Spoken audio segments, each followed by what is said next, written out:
اے بندے، جس چیز کا تجھے علم نہیں اس کے پیچھے نہ پڑ، کہ کان اور آنکھ اور دل ان سب اعضاء کے بارے میں ضرور باز پرس ہوگی۔ اور زمین پر اکڑ کر اور تن کر مت چل، کہ تو زمین کو پھاڑ تو نہیں ڈالے گا اور نہ لمبا ہو کر پہاڑوں کی چوٹی تک پہنچ جائے گا۔ ان سب عادتوں کی برائی تیرے پروردگار کے نزدیک بہت ناپسند ہے۔ اے پیغمبر، یہ ان ہدایتوں میں سے ہیں جو اللہ نے حکمت کی باتیں تمہاری طرف وحی کی ہیں، اور اللہ کے ساتھ کوئی اور معبود نہ بنانا، کہ ایسا کرنے سے ملامت زدہ اور راندہ درگاہ بنا کر جہنم میں ڈال دیے جاؤ گے۔ مشرکو، کیا تمہارے پروردگار نے تم کو تو لڑکے دیے اور اپنے لیے فرشتوں کو بیٹیاں بنایا؟ کچھ شک نہیں کہ یہ تم بڑی نامعقول بات کہتے ہو، اور ہم نے اس قرآن میں طرح طرح کی باتیں بیان کی ہیں تاکہ لوگ نصیحت حاصل کریں، مگر وہ اس سے اور بدک جاتی ہیں۔ کہہ دو کہ اگر اللہ کے ساتھ اور معبود ہوتے جیسا کہ یہ کہتے ہیں تو وہ ضرور عرش والے کی طرف لڑنے بھیڑنے کے لیے رستہ نکالتے۔ وہ پاک ہے، اور جو کچھ یہ بکواس کرتے ہیں اس سے اس کا رتبہ بہت عالی ہے۔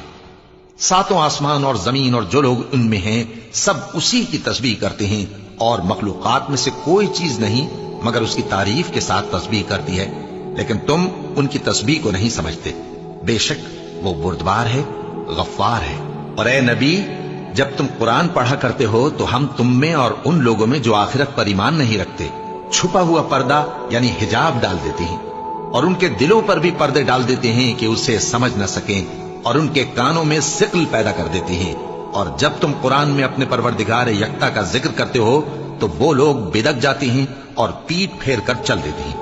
یہ لوگ جب تمہاری طرف کان لگاتے ہیں تو جس نیت سے یہ سنتے ہیں ہم اسے خوب جانتے ہیں، اور جب یہ سرگوشیاں کرتے ہیں یعنی جب ظالم کہتے ہیں کہ تم تو ایک ایسے شخص کی پیروی کرتے ہو جس پر جادو کیا گیا ہے، دیکھو انہوں نے کس کس طرح کی تمہارے بارے میں باتیں بنائی ہیں، سو یہ گمراہ ہو رہے ہیں اور رستہ نہیں پا سکتے۔ اور کہتے ہیں کہ جب ہم مر کر بوسیدہ ہڈیاں اور چور چور ہو جائیں گے تو کیا اثر نو پیدا ہو کر اٹھیں گے؟ کہہ دو کہ خواہ تم پتھر ہو جاؤ یا لوہا یا کوئی اور چیز جو تمہارے نزدیک پتھر اور لوہے سے بھی زیادہ سخت ہو، جھٹ کہیں گے کہ بھلا ہمیں دوبارہ کون جلائے گا؟